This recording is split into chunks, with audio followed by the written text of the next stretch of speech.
ত্রিপুরা সরকারের মৎস্য দপ্তরের উদ্যোগে উত্তর ত্রিপুরা জেলায় আজ আয়োজিত হল দ্বিতীয় জেলা স্তরের ফিশ ফেস্টিভ্যাল 2025-26।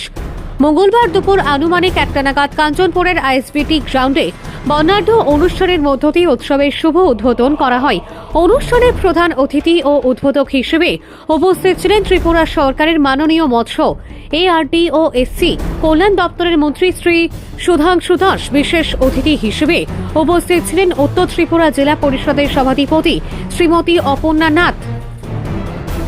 এছাড়াও উপস্থিত ছিলেন টিটিএএডিসির মাননীয় এমডিসি শ্রী শৈলেন্দ্রনাথ ও শ্রীমতী স্বপ্না রানী দাস, উত্তর ত্রিপুরা জেলা পরিষদের কৃষি স্ট্যান্ডিং কমিটির চেয়ারপারসন শ্রীমতী মামুনি রায়, মৎস্য দপ্তরের সচিব শ্রীমতী দীপা ডি নায়ার, আইএফএস মৎস্য অধিকর্তা শ্রী সন্তোষ দাস, আইএএস উত্তর ত্রিপুরার অতিরিক্ত জেলা শাসক ও কালেক্টর শ্রী ল্যাংরিংটা ডালনং, কাঞ্চনপুরের মহকুমা শাসক শ্রী আশিস বিশ্বাস সহ বিশিষ্ট সমাজকর্মী শ্রী কাজল দাস, শ্রী বীরেন্দ্র কর ও অন্যান্যরা। অনুষ্ঠানে সভাপতিত্ব করেন লালচুরি আরডি ব্লকের বিএসসি চেয়ারম্যান শ্রী অজন্তা কুমার চৌধুরী। এই জেলা স্তরের ফিশ ফেস্টিভ্যালের মূল লক্ষ্য হল মৎস্য চাষের উন্নয়ন, সচেতনতা বৃদ্ধি এবং মৎস্যজীবীদের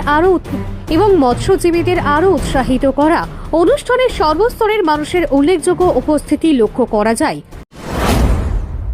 গুরুত্বপূর্ণ ভূমিকা পালন করছেন, তাদেরকে বছর শেষে একদিন একত্রিত করা, এক জায়গায় নিয়ে আসা এবং তাদের সেই পরিশ্রমের জন্য তারা যেভাবে আমাদেরকে সহযোগিতা করছে তার জন্য তাদেরকে সম্মানিত করা এবং এই কাজে বিশেষ করে ফিশিকালচার সেক্টরে তাদেরকে যাতে আমরা উৎসাহিত করতে পারি, এই লক্ষ্যমাত্রা নিয়ে কিন্তু আমরা জেলা ভিত্তিক ফিশ ফেস্টিভ্যালের সূচনা করেছি। নিজস্ব প্রতিনিধির রিপোর্ট, কেসিপি লাইভ।